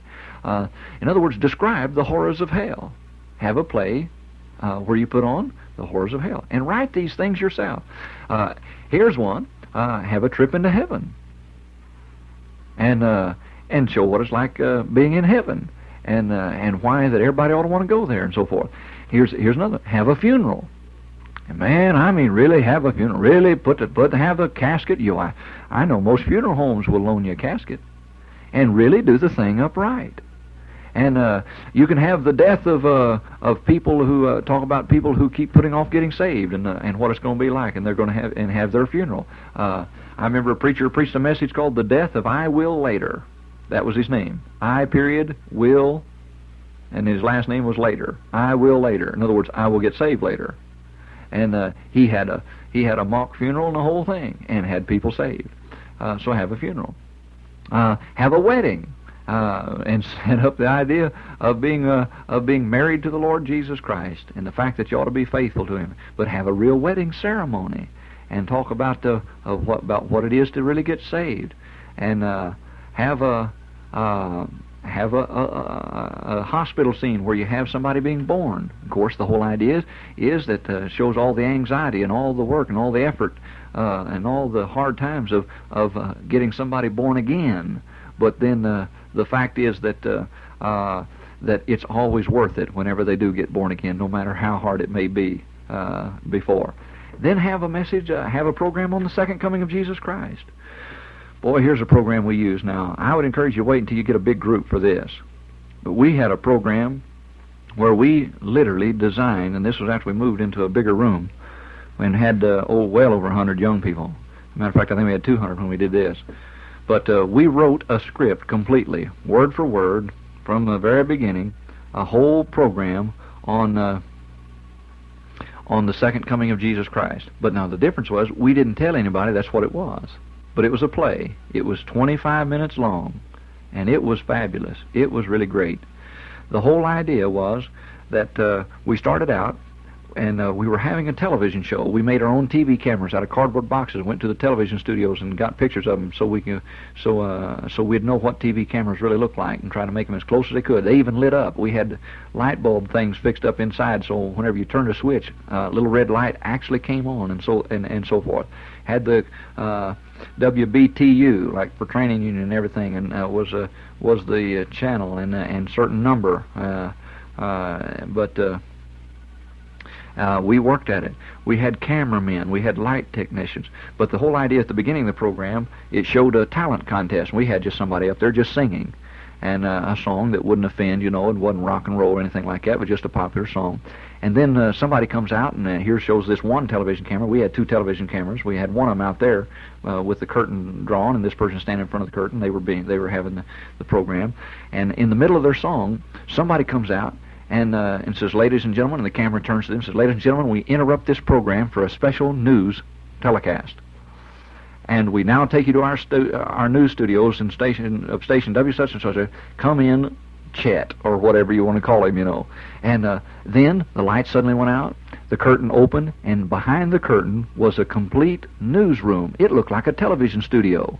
It had another TV camera inside. This TV camera moved up and was used for the television newsroom as well.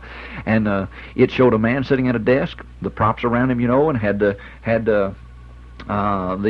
news insignia behind him, and over here had a television screen for the pictures that they would show, and we used slide pictures on one of those box screens that you show into the side and it flashes out onto the front. We had a guy working the slide pictures to show all kinds of disasters and so forth. And we had this news commentator, and he said, "Good evening, ladies and gentlemen. We hate to interrupt the regular preceding broadcast, but because of some unusual occurrences, we feel that we must," and so on and so forth. And we want to keep you informed and up to date about the tragedies that are happening here in our area and around the world, and on and on. And then, man, we had real news things. We went to a regular radio station, and we tape recorded. For instance, we had several Sunday school classes off this room, and there were some doors there leading into Sunday school classes, and on one of them we had a teletype room, and a news compiling room was what it was called, rather. And inside we had a teletype machine. Now, we didn't really. What we did, we had a tape recorder, and we tape recorded 45 minutes of teletype sound at a news station, at a radio station. And they wasn't too sure what we was going to do with it, but we told them, and they still wasn't too sure. But what we did, we teletyped the sound. We rather tape recorded the sound of the teletype. Then we asked them what they were going to do with this teletype paper that was coming out of the machine, this long yellow paper. They said, "Oh, we just throw it away after we use it." I said, "Well, can we have it?" And so we got all of that, and we fixed up a room. And when you opened the door of this news compiling room, you'd hear this this teletype machine going in the background, and you'd look in there and you could see a box. And it looked like we designed it to make it look like a teletype machine as best we could, and had this paper running out of this long paper reaching all the way to the floor. And we had a guy that his whole job was just to go in there and come in and out every once in a while and bring things to the director. We had a director, and we had the light technicians, and we used pole lamps. That's what we did. Most of the living rooms in our church, the families, we had their pole lamps in the room there for lighting effects and so forth. And we had an audio room, a technician's room, where they had all the dials, and we had a big board there with lights flashing and going back on, and knobs all over it and everything. And really what it was Christmas tree lights that we had worked up, and we'd connected in there, and made it look like the guy was really working at it. And we partitioned it off with just small boards, poles, to make it look like it was a room with glasses, like a glass encased room, because we had taped some cardboard to the top bar to make it look like it was scotch taped to a glass, but there was no glass there, and so forth. And we just fixed it up right. In other words, we did everything possible to make the stage area of the room look like a news studio at a television, a newsroom at a television studio. And I mean, we worked hard at it. Whenever it came to the news section of it, the director, he would give it the old finger pointing thing and say, "You're on." And the guy that was the newscaster, he'd begin to read the news. And he'd talk about disasters and the strange disappearance of multitudes of people. And of course, now remember, the audience still does not know anything about the fact that this is a play about the rapture of Christians from the earth to meet the Lord in the air. We want them to come to that conclusion on their own. And so anyway, as you've watched the news many times, you've seen the pictures of the disasters flash on a screen behind the newsman and so forth. We had the same thing. because, as I stated earlier, we rented this box screen where you could use a regular slide projector, and we borrowed that from somebody in the church. But we rented a box screen so that you could show it into the side of it. We had a man standing there, and he was the technician in charge of the slides. And whenever the newsman would give disasters of fires and such, we'd show slide pictures, colored slides of fires. You say, where'd you get them? Well, we borrowed them from the Chamber of Commerce, because they had all kinds of slides that they used for the purpose of promoting civic safety and so forth, highway safety and what have you. You can get them from the Highway Patrol and so forth, and you get automobile accidents and fires, buildings on fire and tragedies and hospital scenes and ambulances, and I mean, it makes good stuff for the kind of action you're trying to show in the news. But the whole idea was the fact that Jesus had come, and in between each news segment, they'd have 3 news segments, and lasting, just a couple of minutes each, and then in between, we would have some talking between the technicians, the cameramen and the light crew and the sound room and all of that stuff. And I remember in one of the conversations we wrote, a couple of the light technicians were talking to the cameramen, and they said, so you had to come in at the last minute. I said, yeah. I said, it seemed like somebody didn't show up.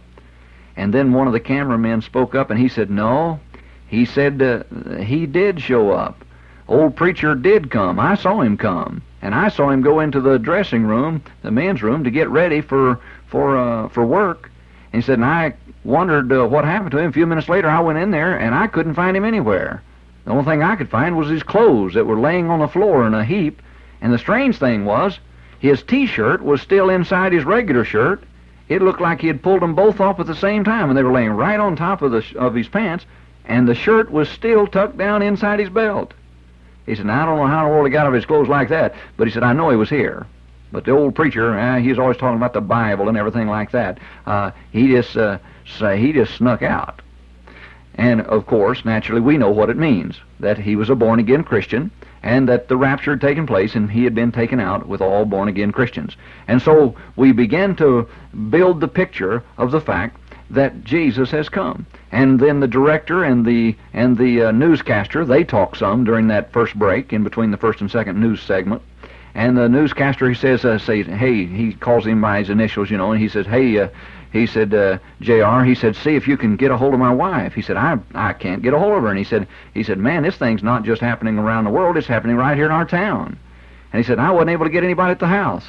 And he said, by the way, he said, you might check at the church. She's always down at the church. And always down there with those Bible-quoting people and everything like that. She likes that stuff, and she's always talking about the fact that I ought to go. But I check down there. Maybe she's at the church. And, of course, then it builds each time, and they give more news. And each time he finishes, he always says, now we take you to our studios in Washington, D.C., come in so-and-so. And then, of course, then the interval is like they're waiting for their next news segment. Then that's when they have all these conversations, and the story builds. And finally, the last news segment, even after encouragement, now don't worry, we're trying to get a hold of her, we'll find her, she'll be all right, everything's okay, don't worry, she and the kid, the little baby's okay, and everything. And so anyway, comes down in the news segment, starts quoting things like, religious leaders around the world are saying, and a word from the Pope, and the Pope says, and even the Pope tells what he thinks happened, which means that the Pope ain't going to be with Jesus at the rapture. But we talk about religions and all the different religious leaders, and Mr. Blankety Blank, of the World Council of Churches, it says, and the National Council of Church Leaders says, and so on and so forth. And then they say, and some religious leaders are saying that this might be what born-again Christians call the rapture. And so anyway, that we close with that news segment, and then the newscaster, as he closes and finishes out, he puts his head down on his arms and begins to cry there at the desk as he suddenly realizes that this probably is what's happened and he's been left behind. And then the lights go out. The lights dim, rather, and then the youth leader comes and gives the invitation. And brother, it's a staggering thing. But in other words, these are just a few program ideas that I think will help you, and some of them you need to wait until your group grows some, so it'll really make it a big deal. And for that matter, you may even want to put it on again for the adults in a special training union session for them as well. And I guarantee you, it's a powerful, powerful presentation. But write your own play, make up your own conversations, your own words, and write it word for word from beginning to end.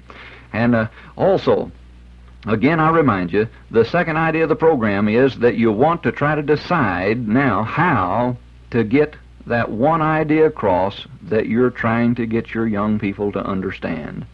And this is how you do it. Now, in the officers' meetings, during these meetings, this is when the youth leader, so to speak, picks the brains of the young people and encourages them and make it a relaxed time, an informal time, where you'll have some cutting up and kidding and laughing, yes, but then get down to some serious business as well. And to be honest, some of the best programs we got came from we were seriously trying to come up with ideas, and somebody would throw something else and say, nah, that wouldn't be any good. And somebody else said, well, yeah, throw it out. Tell us what it was. And it might even sound silly, but then somebody else said, hey, if we did that and turned it around and made it look like this and so forth. And that's where we got a lot of our ideas. So pick the brains of your young people is the idea. That's how to have an inexhaustible source of program ideas. And that one segment right here that I've just finished now, this thing is worth its weight in gold. It's worth the whole tape, just to be honest, because this will literally give you programs from now on if you'll just work at it. All right, now let me talk to you about Operation Top Secret in the visitation program. Now, in our visitation program, how did you get people in, and how did you work at it? Well, it's very simple. We, as I said, declared war on the devil in the high school. And we decided that we'd do everything on a military basis. We had what we called patrols. Now, a patrol was a team of two people, two guys working together, two girls working together in the schools. And in some schools, we only had two major schools we were working in. And in one school, we had more teams than the other, naturally, since it was closer to our church. But and that was in the school that I attended. But the fact is that you pick out several different things during the week for them to do, and you assign the different patrols and so forth, the things that you want them to do. And I would also include that in the last 5 minutes, where the youth leader assigns the different patrols and has them to do something. Now, for instance, Operation Top Secret. The word "top" is the key. T-O-P. Tell one person.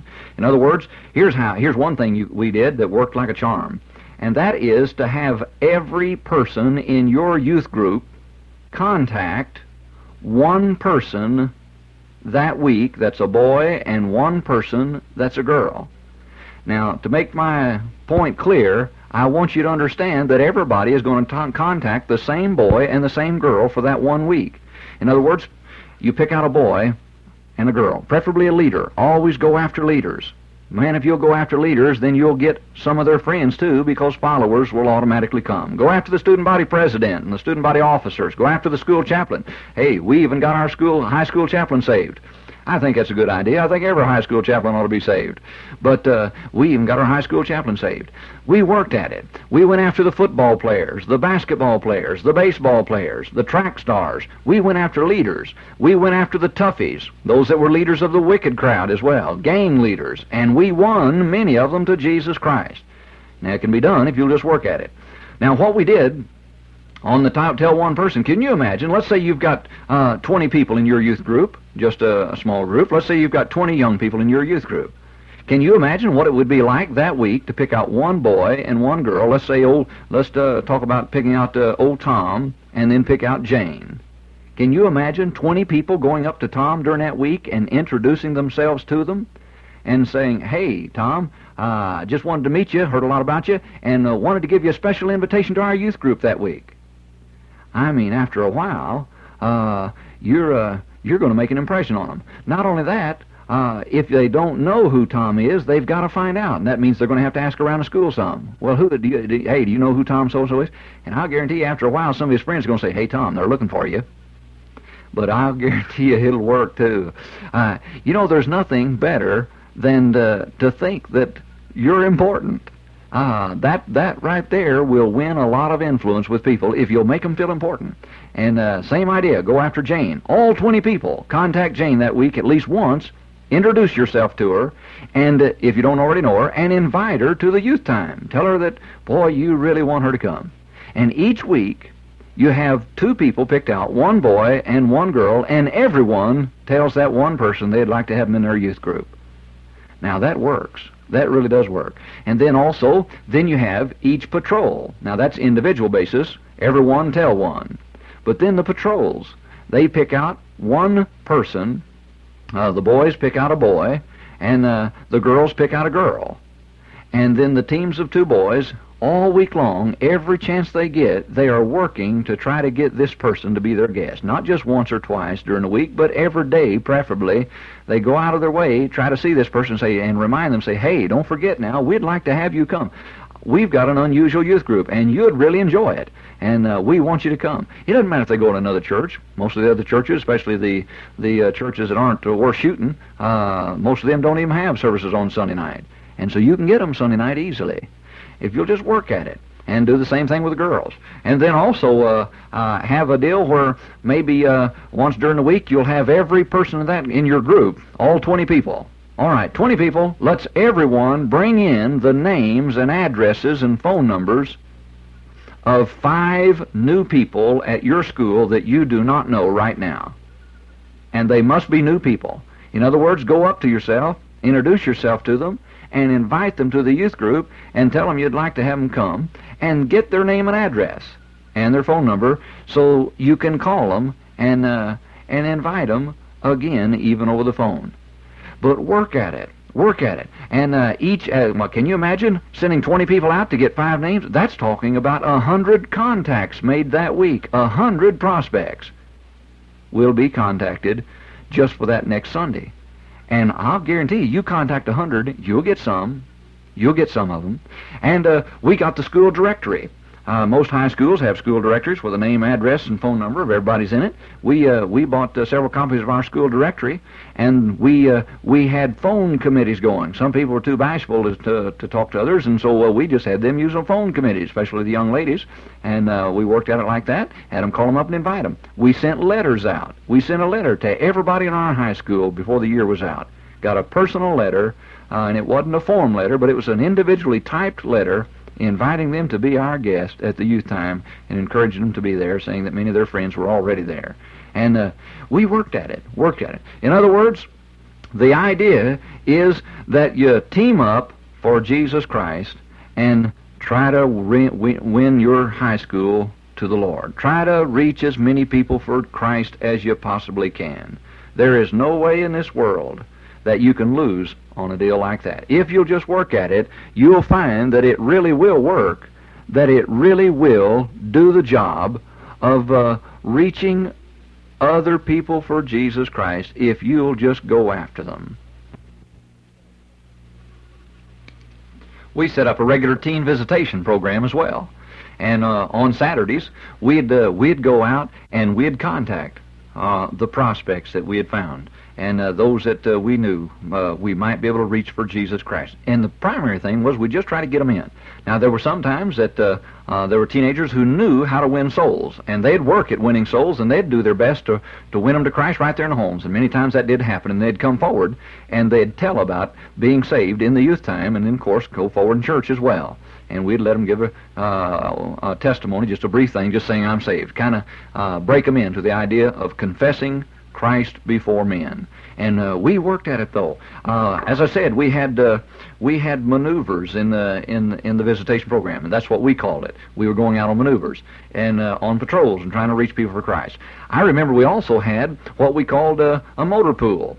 Now, the military term and so forth, motor pool was nothing more than a way to get kids into the service at 6:30 for youth time. A lot of the kids didn't have transportation, and their parents didn't want to come until the 7:30 service, and so we started motor pools. Those kids who did have cars, and even we got some adults that would help us in our youth group that became motor pool drivers for us. They would literally go out and pick these kids up and bring them in time and get them there early, but bring them in for the youth time. But the good thing was the motor pool did not operate again until after the regular 7:30 service. So they had to stay for the whole shooting match. And that made it good too, because it was in the 7:30 service that many a time after the preacher would preach, our pastor would preach, and boy, he was a preacher. But after he had preached, we'd sit with them right up front. We sat in a group right down front. And boy, I think that's a good idea. Don't sit in the back, young people. Get all the way up front. Have your group designated to sit up in the first front rows on one side, and get right up front where you'll have to hear and where people will know that something's happening. And that way your unsaved friends that you bring in will have to hear the gospel. And during the invitation, you can very easily, as you've been praying for them while the preacher preached, you can very easily say, hey, why don't you get saved? I'll go forward with you and bring that person to Jesus Christ. It'll work. It'll work. And I'll guarantee you, in your group, I don't care how small your town is, man, the countryside's filled with people. Doesn't matter how big a city that you live in and how many problems that you've got.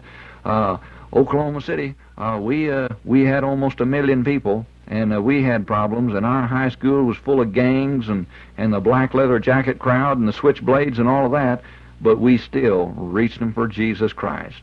And I'll guarantee you, to this day, many, many things have been accomplished for the glory of God by those that have been saved in those out of that high school group.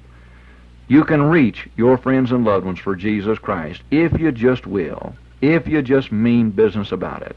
I would encourage you, take this simple program and these basic principles of working with young people and put them into action. And get excited about it yourself, and then go to work to reach your high school for Jesus Christ. And I pray that God will use these simple little things not only to encourage you, but to help you turn your high school upside down for Jesus Christ, as well as to help you grow in the Lord and to help other Christians grow and mature into Christians that God can use for His glory later on, even as well right now and while they're a teenager. And I would like to, I'd appreciate even hearing from you about it. And if you'd like to write me, that'd be okay. And I'd be more than happy to hear of the blessings of God in your youth group. If you'd write Evangelist Darrell Dunn, 6606 Julie Lane. That word Julie is Julie, Julie Lane, Chattanooga, Tennessee. And the zip code is 37421. God bless you, and I pray that you'll have many teenagers saved, and you'll have a testimony for the glory of God in your town or your city, wherever you may be, and that you individually will profit and grow in the Lord and become a Christian that God can use in a mighty way.